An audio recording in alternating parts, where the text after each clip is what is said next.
can I use a micro SD card with an adapter for a different camera? Let's find out.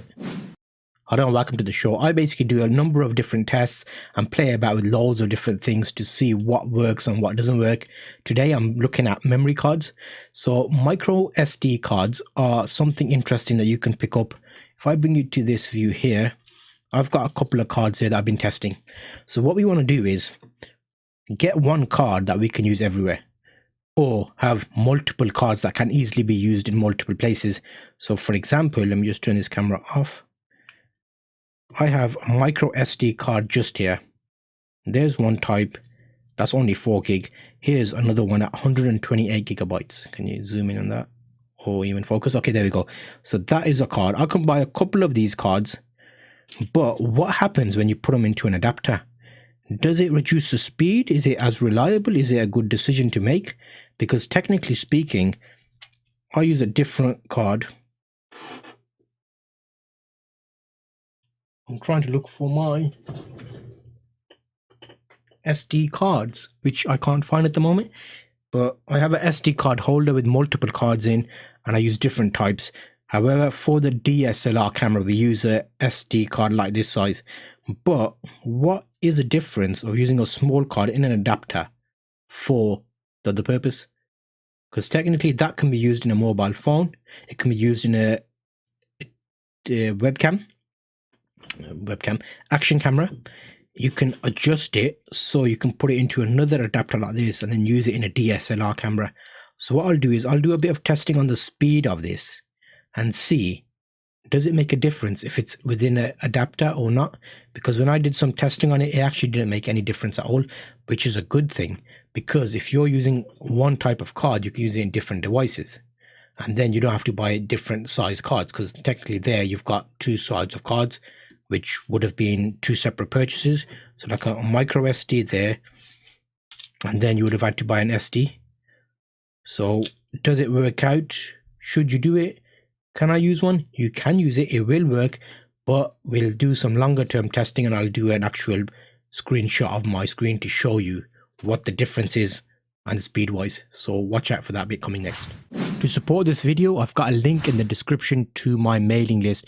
Make sure to sign up to that and you'll get an instant email with help sheets, guides and frequently asked questions, which will help you get through this journey. Okay, so what I've done right there is I've brought that into my software, H2 Test W. I plugged the memory card in to a USB 3 Lexar card reader. I'm using the adapter and the micro SD card is present. We are doing a write verify test on the card firstly. What that does, it basically writes a number of files onto the card at full capacity. So it fills the card up just to see if all of the card is usable. Because that would be something you'll find interesting. Is the entire card actually usable? Sometimes the cards that are not official say they're 128 gigabytes, but they're actually 64.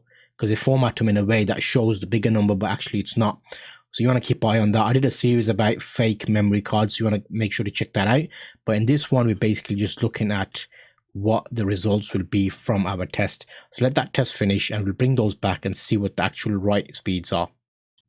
Okay, while that's running, I've found the memory cards that I normally use, and you'll see it's a multi-holder there. So you've got multiple cards in there that you can use. I normally use the SanDisk cards. However, there are two types of adapters. So with the adapter, let me bring you to full screen. Let's bring that up there. I'm doing this as one stream, so it's a live type environment. Okay, there. So that is a SanDisk adapter. The one I used before was just a standard black adapter. So we're going to swap adapters as well to see if the adapters affect the speed of the card. Because what you don't want is some adapters giving you slow write speed and other ones not. And I've also plugged the hub directly into the PC, because sometimes if you have a hub, USB hub, it might not be the full speed. So I'm plugging it directly to get USB 3 full speed, and we're not far off the test now, so I want to see what results we come back with coming up.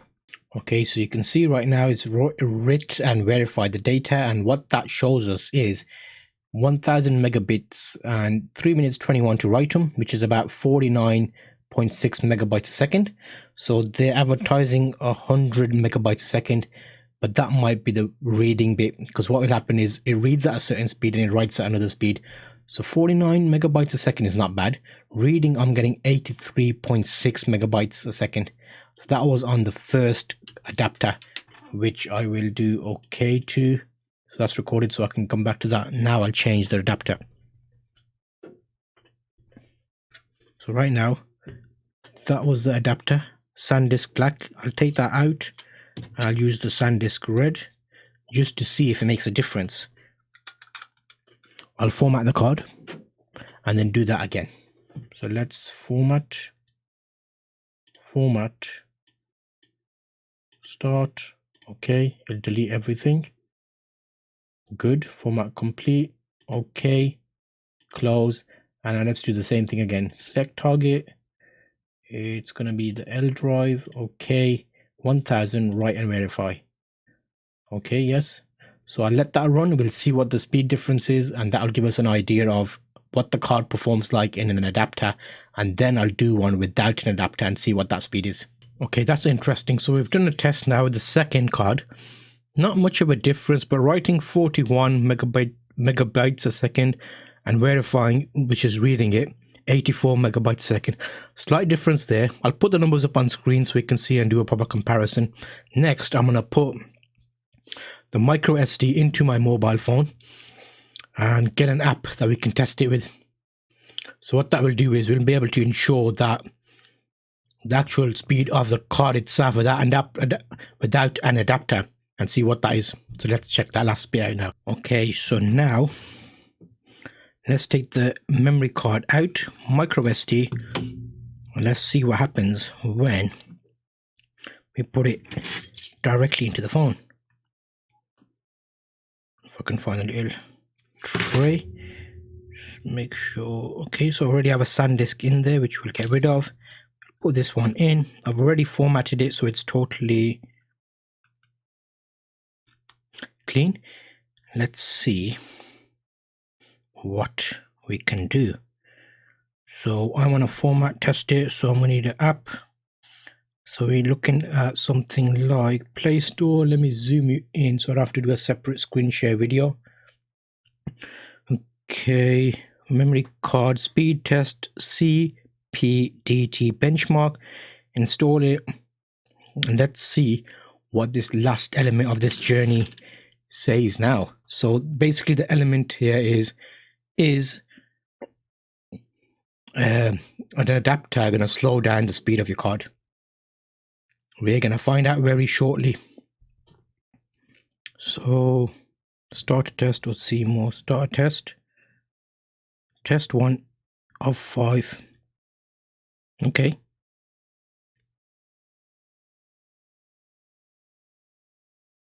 Oh, it actually gives you a full-on report. Interesting.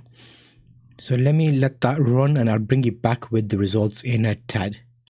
Okay, the results are in. So there is no effect having a card or not. If anything, it read a little bit faster at 101 megabytes a second, which basically the card advertised at 100. So overall, I'm happy with that. So if you're using a card, an adapter, it won't have a difference in the speed, because based on those figures there, they're very similar to what we would have got. So I'm hoping you found that little test useful. If you're thinking about using a card with an adapter, go ahead. There's no reason to not, based on the quick tests we've done today. But obviously there may be more detailed tests that can be happening. So if I've done anything that doesn't look quite right, let me know in the comments below, and I can set up and do another test if need be to confirm how that works. Make sure to check out this playlist about memory cards and how to get the best from yours. See you on one of those videos.